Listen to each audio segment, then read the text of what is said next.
Hi everyone.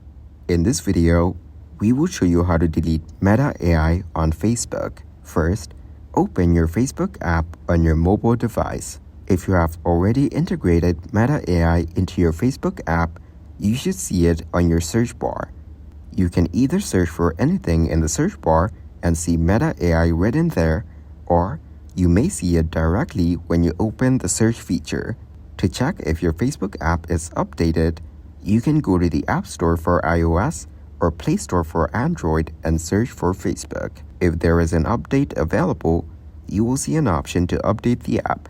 Make sure your Facebook app is up to date. If Meta AI is integrated into your app, you will see it after updating.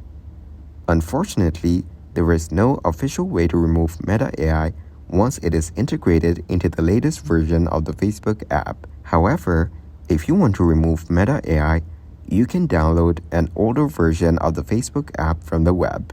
Thanks for watching, like the video, and subscribe to the channel for more content like this.